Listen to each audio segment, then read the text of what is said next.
As attorneys general, we have been on the front line defending the Constitution and the American people from a president driven to exercise government power over our freedoms, our rights, and our lives.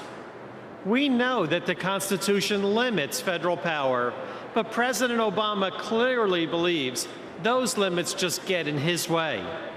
So he ignores them time and again. He talks about giving us more control over healthcare decisions, but instead grants that power to government bureaucrats.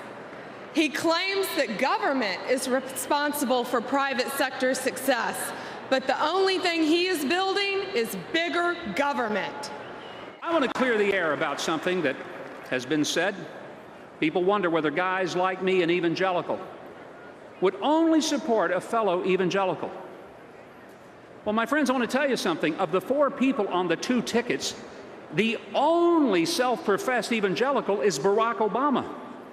And he supports changing the definition of marriage, believes that human life is disposable and expendable at any time in the womb, even beyond the womb. And he tells people of faith that they have to bow their knees to the God of government and violate their faith and conscience in order to comply with what he calls health care. Friends, I know we can do better.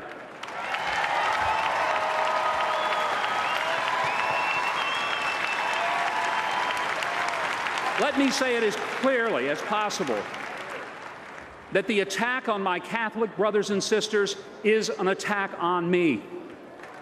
The Democrats have brought back that old dance, the limbo, to see how low they can go in attempting to limit our ability to practice our faith. But this isn't a battle about contraceptives and Catholics, but about conscience and the Creator.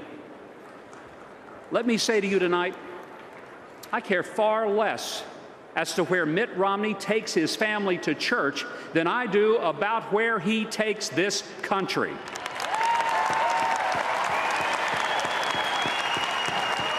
Maybe the greatest waste of all was time. Here we were, faced with a massive job crisis, so deep that if everyone out of work stood in single file, that unemployment line would stretch the length of the entire American continent.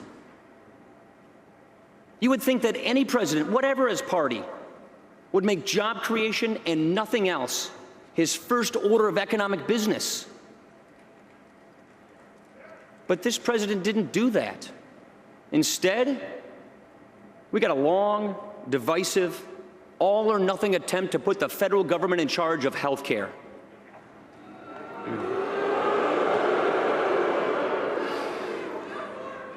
Obamacare comes to more than 2,000 pages of rules, mandates, taxes, fees, and fines that have no place in a free country.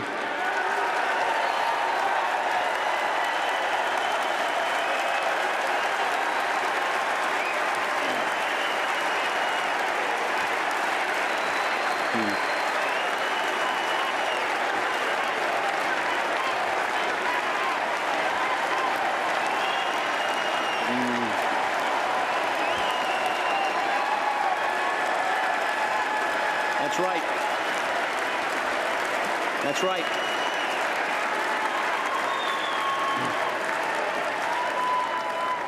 You know what? The president has declared that the debate over government-controlled health care is over. That will come as news to the millions of Americans who will elect Mitt Romney so we can repeal Obamacare.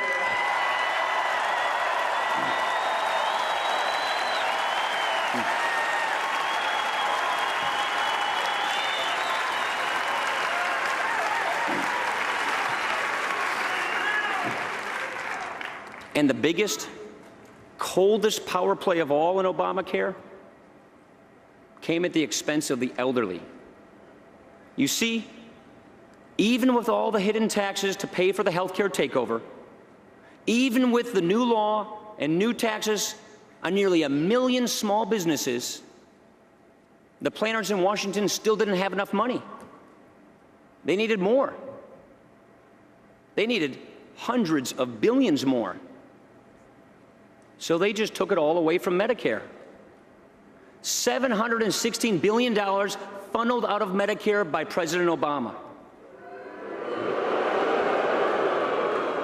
An obligation we have to our parents and grandparents is being sacrificed, all to pay for a new entitlement we didn't even ask for.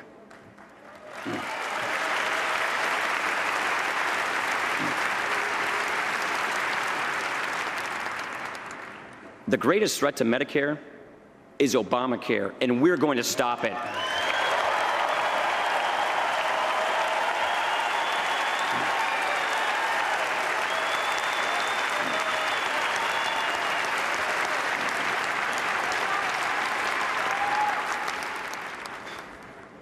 In Congress, when they take out the heavy books and the wall charts about Medicare, my thoughts go back to a house on Garfield Street in Janesville.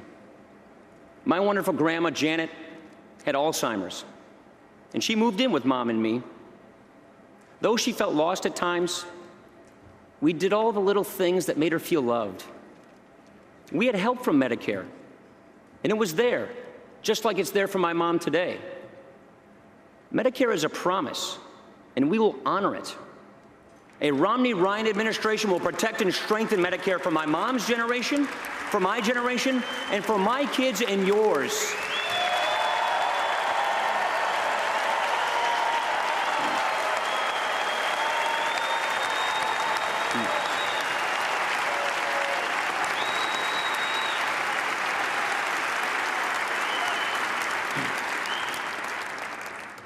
So our opponents can consider themselves on notice.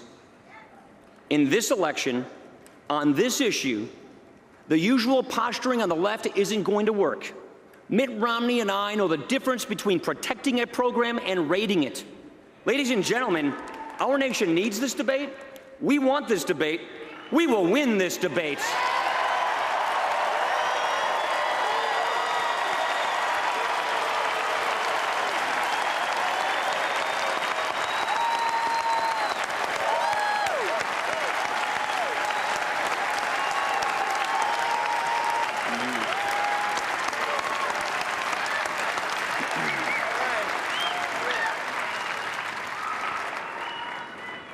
Obamacare, as much as anything else, explains why a presidency that began with such anticipation now comes to such a disappointing close.